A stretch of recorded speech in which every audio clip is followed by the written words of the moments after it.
Assalamualaikum warahmatullahi wabarakatuh. Jumpa lagi dengan saya Avandi di channel Klinik Keperawatan.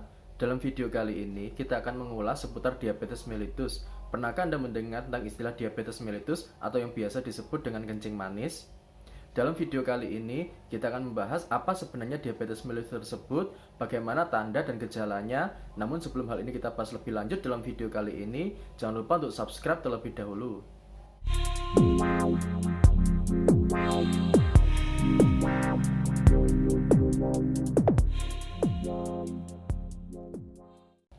Diabetes mellitus atau yang biasa disebut dengan kencing manis merupakan kondisi di mana tubuh kelebihan zat gula di dalam darah.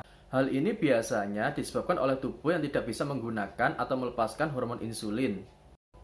Ada beberapa tanda atau gejala yang biasanya terjadi pada seseorang yang mengalami kelebihan zat gula di dalam tubuhnya, seperti sering merasa haus, sering merasa lapar, sering buang air kecil di malam hari, berat badan menurun secara drastis, pandangan menjadi kabur, sering merasa lelah dan mengantuk, dan juga kadar gula di dalam darah melebihi normal. Ada beberapa faktor yang membuat seseorang beresiko terkena diabetes mellitus, seperti pola hidup yang kurang sehat, kurang beraktivitas fisik dan berolahraga, usia di atas 40 tahun, memiliki riwayat kolesterol tinggi, mengalami kegemukan atau obesitas, dan juga faktor keturunan. Ada beberapa resiko komplikasi yang bisa terjadi ketika seseorang mengalami diabetes mellitus, seperti kerusakan saraf, kebutaan, katarak, kerusakan jantung, gagal ginjal, disfungsi ereksi, kerusakan dan kematian jaringan, dan juga rusaknya pembuluh darah pada area kaki. Ada beberapa hal yang bisa dilakukan untuk mencegah kenaikan kadar gula di dalam darah, seperti sering melakukan cek kadar gula untuk mengetahui sejak dini jika ada peningkatan kadar gula di dalam darah sehingga bisa dilakukan pencegahan.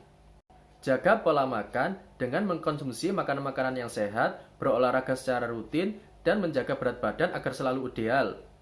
4 hal tersebut sangat penting untuk menjaga agar kondisi kadar gula di dalam darah tetap stabil. Ada beberapa kriteria seseorang dikatakan memiliki diabetes mellitus. Yang pertama adalah seseorang yang menunjukkan tanda serta gejala dari diabetes mellitus dan dari hasil kadar gula sewaktunya menunjukkan di atas angka 200 mg per dl. Selanjutnya, dari hasil tes kadar gula puasanya menunjukkan hasil di atas 126 mg per dl. Dan yang terakhir, dari hasil tes kadar gula setelah 2 jam makan menunjukkan hasil di atas 200 mg per dl. Demikian beberapa informasi yang perlu kamu ketahui tentang diabetes mellitus. Bila ada pertanyaan, bisa disampaikan di kolom komentar. Nanti akan kita bahas pada video berikutnya. Dan jika kamu suka dengan video ini, jangan lupa untuk like dan share ke teman-teman agar lebih banyak yang tahu. Dan yang terakhir, dukung channel ini agar terus berkembang dengan cara subscribe channel Klinik Keperawatan. Terima kasih.